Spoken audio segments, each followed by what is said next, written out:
three interesting persons next to Professor Kurt Luger. Nemela, she is the director of the UNESCO Dolomites Foundation since 2021.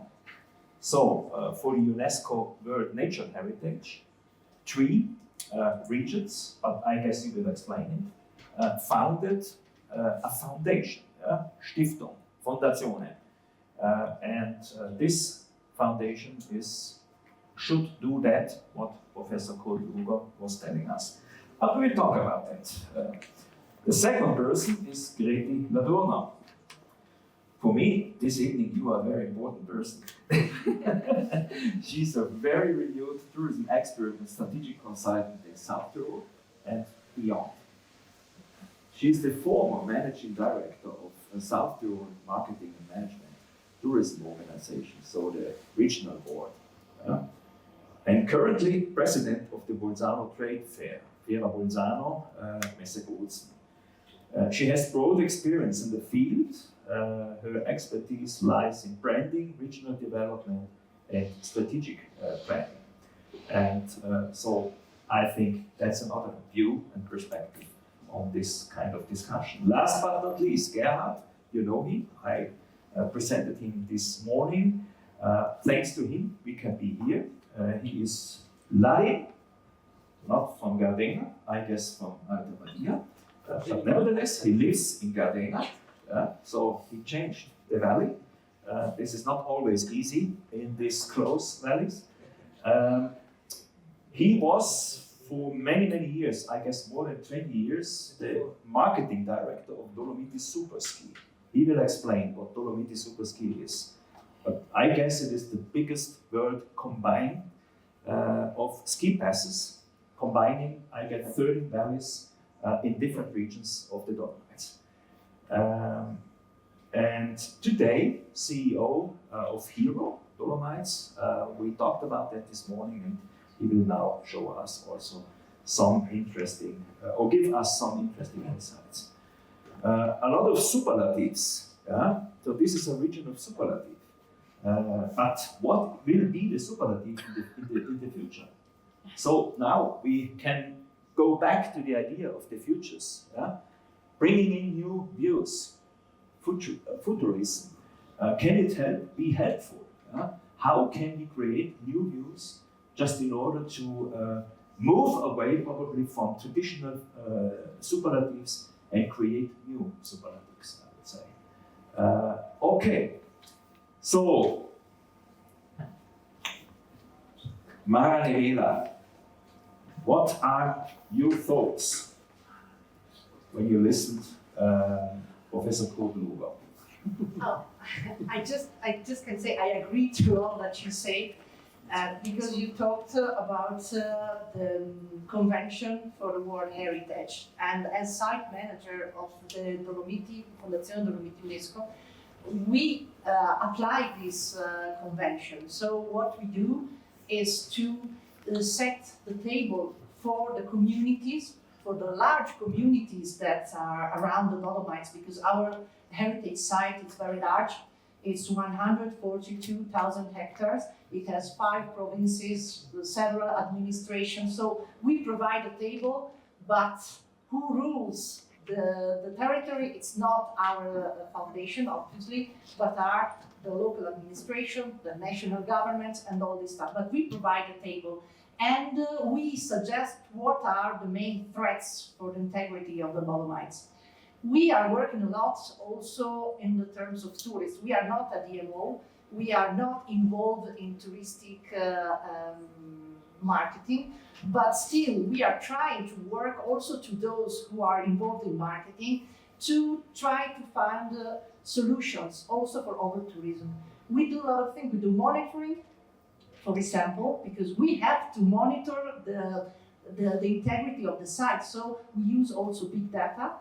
We found some places, some hot spots that we are monitoring constantly, and we start to have the first data. And we are interested not just in the number of tourists, but also in their behavior, and big data are very helpful with that. For example, just a few, you talked before about 3 hours visit. We have a telephonic cell over a mountain hut, it's Rifugio Bronzo, it's in the heart of Draizin and Tracime. And most, I think, about 50% of the people going there stay less than 3 hours. It's a mountain hut. It's a natural heritage site. It's not a cultural heritage site. It's not a museum. You enter, you exit. It's nature. Nature is made for observation, to learn something from observation. So that's something that has to let us think. So we cooperate with local touristic organization also to put down this kind of data. So monitoring, it's the first thing, monitoring and understanding. I think that in the future we will be able, if we work together, also to predict more the touristic flow, and that would be important, I think, just to also to inform tourists which are the weeks to avoid, the days to avoid, as we do with the traffic on the motorways. We could do that with some hotspots. And one new thing that we are trying to do now is to face the key item of communication. What we communicate with our destination. That's very important. We are a natural site. The World Heritage of the Dolomites carries in its a lot of values, aesthetic values, historical values, geological and scientific values. And nowadays, most of the tourists are interested in taking a picture. So they are not interested in understanding where they are, in understanding what's behind the picture. So also the language of communication, we established a desk, a working group with people of the DMO, and we are warning that to be very careful of what they say. When there are 60 UNESCO heritage sites in Italy, but sometimes in the communications and the beauty of these 60, it's not the beauty, the thing that's important in the World Heritage sites. It's the values, it's what you can learn in these sites, because there's a lot to learn, a lot to understand. So first of all, we have to communicate better our sites, not in terms of beauty or in terms of superficial things, but try to show that there's something more. And that's the first thing. Another thing we are very worried for the quality of visit is the new kind of visitors of the Dolomites. Many tourists are not prepared for nature. They are very superficial. They come here. So we are trying to push the touristic organization to communicate awareness, to communicate to how to be safe when they go up in the mountains, because this is another problem, and it's a problem that is more heavier with the climate change, because there are very suddenly atmospheric crisis. So people that go to the mountains has to be prepared. We have to work with this, and we have to work together. Obviously, our small organization can do that alone, but we are trying to put all these people on the table, because we are really in danger and we have to do something. Doing nothing is not acceptable now. Yeah, thank you, Mara. Well, some people criticized the strategy we followed at the beginning of, so from 2009 on in the Dolomites, because we missed to learn people UNESCO values early. We did it probably too late. Meanwhile, tourism managers, obviously, they used the brand UNESCO and made a good job, by the way.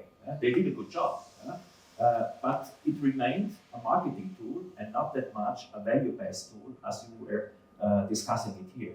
But the local population has to be aware of those values, it's about and that. They have to use it properly. Yeah. Obviously, the touristic organization, and not only the local, also the organization from outside, they're very rapid in understanding the potential of this. But still, I have to say that it's not big people coming in the Dolomites, and there are a lot of people coming in some valleys of the Dolomites, not everywhere, because it's a very large site and only part of it is very affected by this phenomenon. And people coming here, they are not coming from the heritage side. Most of them come from other reasons, for skiing, for example, for practicing sports, and most of them are not aware of the values that this territory can offer. That are values that will be very long-term values. They don't need a lot of investments. They don't need a lot of lifts. But we have the opportunity to have people coming here just for walking, just for learning something. And this maybe wasn't understood in the early stage of this with the entrance of the Dolomites in the list of the World Heritage. But still, we are working a lot in the schools and with the local communities in partnership with natural parks, of course, because the legal framework here it's ensured by the local protected areas and the natural parks.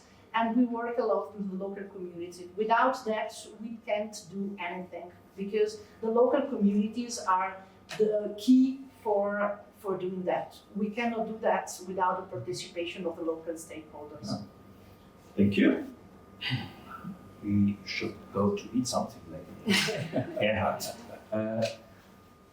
Mara was talking about sports. Yeah? So motivations why people come here. And for more than 20 years, you made good marketing. So people came and come here for certain reasons, for sport and active reasons. Yeah? How you interpret or how you perceive this discussion when you look at this very, very specific marketing and product idea, which is winter tourism in that case. Later we come to cycling. Okay. Good evening, welcome here to Passo Gardena, to this stage of the Dolomites. For sure, the beauty of the Dolomites is the reason behind the attraction of so many people to this region. And we cannot avoid it, because if a region is attractive, the people will come into the region. And in all these years, we have a young tourism history. It's not so long, for so long time that developed in winter tourism started. For example, Dolomites Superski started 50 years ago, exactly. And but the development was very fast. And at the same time, the whole tourism industry grew very, very well in all these valleys, united by Dolomites Superski with one unique ski pass. And the infrastructure and is high quality service what we have. And we have to consider that in this region are living more than 40,000 people. So there are 10,000 families living and working direct or in an indirect way in the tourism industry. And for sure, it must be our duty and in fact priority to preserve and to safeguard our natural landscape, because it's one of the most beautiful mountains in the world that we can offer to the guests or to the people. So therefore it's important to have the to be conscious that we have to preserve the nature, the landscape, because it's the biggest capital that we have for maintaining also the tourism industry in the future.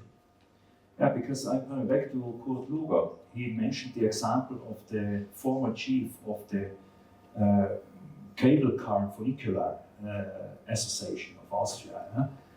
They have always the same saying. They say tourism brought welfare and richness into the valleys. But this is an old narrative. This narrative we cannot anymore use. So this was his message today. His message was, we have to control. I agree, 10,000 families, 40,000 people living here, this is living space.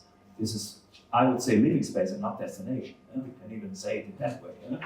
But then nevertheless, we need control systems, monitoring systems, but definitely communication strategies for bringing in different values. Let us move, because we do not have that much time.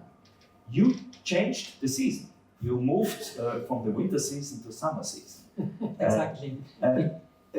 Also at the time, please say something about that. Once, at that time, when you managed winter tourism, you started also to create a summer tourism product for Dolomites. Exactly. It was, what are you doing today? And what has this to do with that, what we have to bring forward? Okay, so exactly in 2010 we started Dolomites Super Summer, the summer offer and activity of the cable cars. In winter there are 450 gondolas or lifts running for the skiing activities. In summer we count around 100 of them, and the goal was to create more attraction, combining these cable cars together with a unique ticket, and to make easily and more comfortable to reach the mountains, and also not only walk around or hike around the mountains, but also riding with a bike.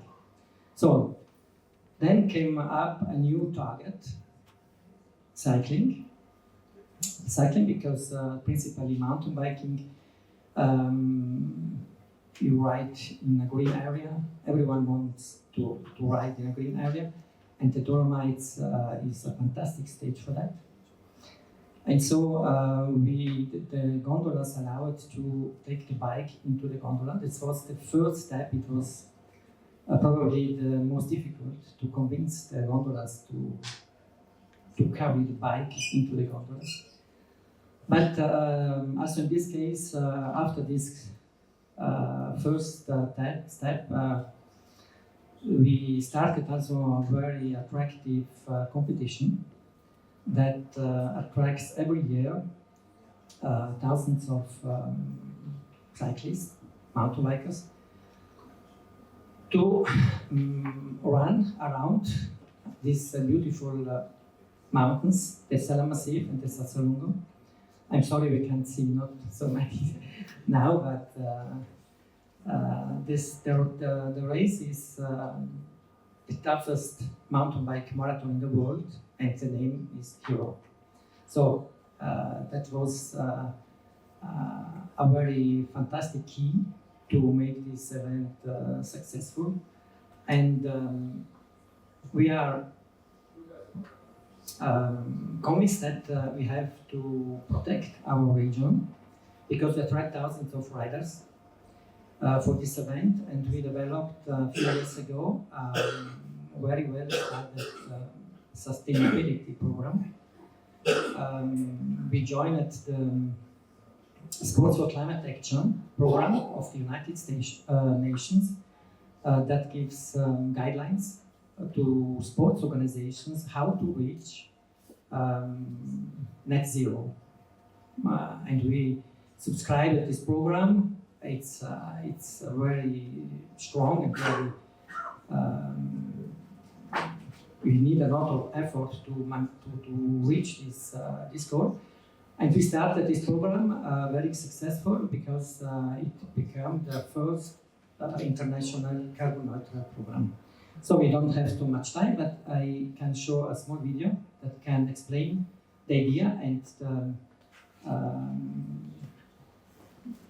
the project. Okay. Wie lang? I mean, Okay.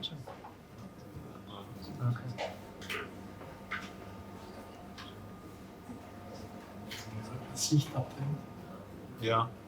So the vision behind is to make cycling one of the world's most sustainable sports,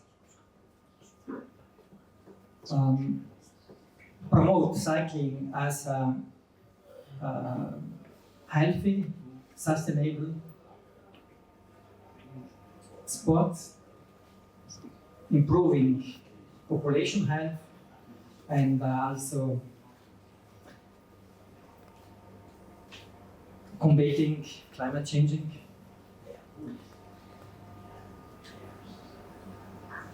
Could we start, please, the video?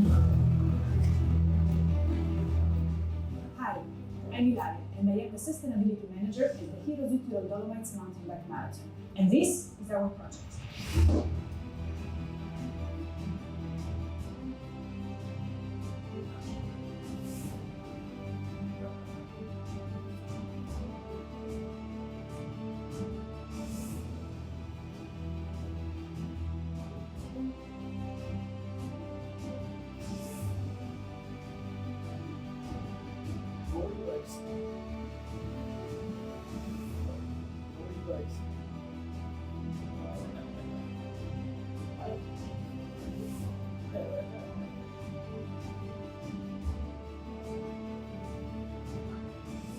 These are our long-term objectives. 55% fewer emissions by 2030 and zero emissions by 2040. How will we get there?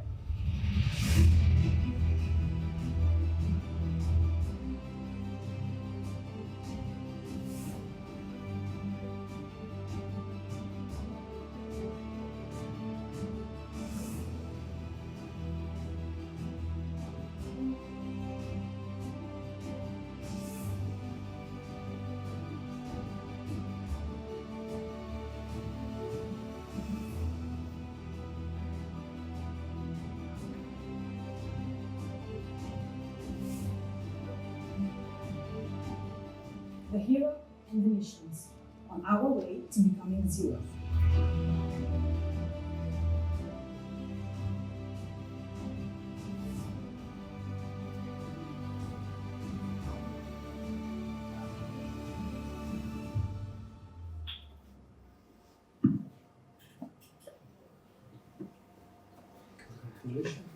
Excellent. Thank you so much. Yeah. So, last question. Last but not least, Greti. There is a saying: the biggest enemy of tourism is the success of tourism. How would you interpret this for the situation we have today in Salzburg? So, coming back to the keynote of this evening, Professor Luger, he mentioned with the example of Salzburg that the threshold has been reached. So, have we our system of tourism under control, still under control, or is it moving out of control? Well, first of all, I know that's an old narrative to talk about benefits and value and cultural exchange when we talk about tourism, but I think it's also a very modern one because it allowed us to stay in our valleys. We can live and work in our valleys. Therefore, I think it's a very modern approach when we think that people gather together in big towns and big cities. So we have the opportunity to live these valleys and to work in these valleys. I also see that in the projects that I have the fortune to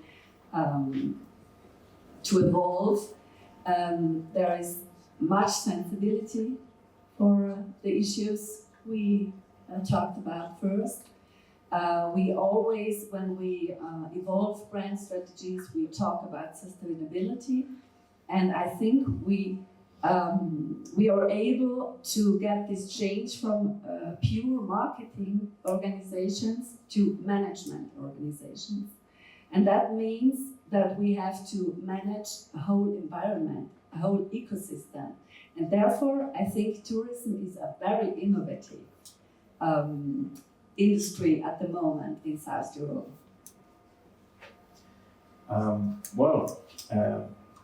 Coming back to the question, I guess we agree. We have to move from the destination marketing to the destination management. But how can we then implement futures, dreams? How can that work? How can we integrate, as Kurt Luger mentioned us, the destination management logic with the urban original planning system? For me, there's a central skill that we don't use enough. That's communication and dialogue. Is it communication, or is it also regulation, or let me say administration Yes, processes, it's both. which we have to interlink? It's discussion, because if you're talking about a good mood, without discussion and without dialogue, you would get to this good mood. And you also have to limit the numbers in certain sites, because we cannot talk about one industry in South Tyrol of tourism. We have a lot of tourism industries in South Tyrol. We have very attractive sites like the Dolomites, and that's obvious. I mean, that's a once in a lifetime view we got today.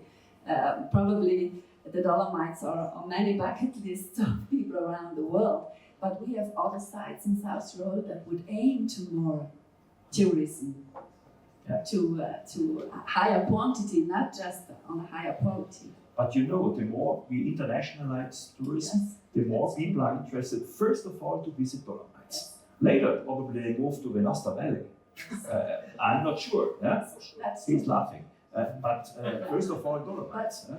I agree with Mara. That says we have tourists that are not well prepared, and we have to talk to them. We have to take them by the hand and explain the environment and the nature, and we don't do that at the moment. But first of all, we have to do a bit of population. Yes, population and also visitors. Yes. Mara, just coming back shortly. This is, I guess, we are clear on that. But you were also saying, well, you know, we are a small organization, we cannot do everything. Do you have a lot of limits? Would you need more power? Would you need more money? Is it a question of money? Or is it a question of motivation? It's a question of motivation. We don't need money, we don't need more people. In our big region, the Dolomites region, there are already a lot of people that do this kind of people and do it well. There are a lot of monitoring, we have a lot of data, but we have to work better together. This is the thing I think we should agree, because we need more motivation towards a change. We have to look at the future. Someone has to take care of our heritage. And only the local people can take care of the local heritage, because even if it's a world heritage, someone has to take care about it. And if the local people goes away because it's too expensive living here, if there are not enough workers in tourism because there are too much to do, if the local community is not able to transfer the values of our site, then we lose. If we are able to be prepared at all levels, I think we can work together and win, because I'm sure that the battle is not lost. In some places, it's very difficult to go back, but still there's much to do, and I think we can work together and establish the kind of community-managed site that involves World Heritage, but also economy. I agree with you both. Mountain without tourism nowadays, it's something that I see it in some places of the Dolomites where there are very few tourists, and they are hoping to use the World Heritage to establish sustainable tourism for their communities. But these landscapes, it's founded on the presence of communities that are taking care of it. We cannot leave it. We need people that cares on our mountain huts, on our green grasses. We need people living here and caring about that. Greti, last message to the audience. Focusing a bit more on the sustainability programs we are implementing now in South Tyrol. Yes. So we are doing quite a lot. And There is a is this a good program. step forward? Yes, that's a good step forward. because local people come together and discuss about the future they want, not just for tourism, but for the whole economy and for the whole environment. And we, maybe let me just say, as the exhibition center of Bolzano, we made a new format called BEAM, which is the abbreviation for Be Ambitious. And this is a format of 2 days of convention, but not just a keynote after keynote, but the possibility to gather around young people that want to change the industry of hospitality. And not just from South Tyrol, but also from outside. And we are focusing a lot on this new format and hope that we can contribute to the change. Yeah, this is a very good idea. Yeah? So it's a kind of transformation lab, I would call it. Yeah? So you bring together young people who wants to change something. Yeah, in a network. Yeah. This is exactly what the Buddhist monk said, or what the waiter said. Change must come from within. Yes. Yeah. Okay, and this is also the link. Thank you very much for this combination of, you said sustainability programs constrain people to think about futures. Yes. Yeah? And so, Marco, this should be a very important message for you. So we combine futures studies and sustainability studies. So we have an opportunity to go beyond and open-minded to new futures. So you become a game changer Yeah. in tourism industry this way. Wonderful. We have to stop. Great applause to the audience.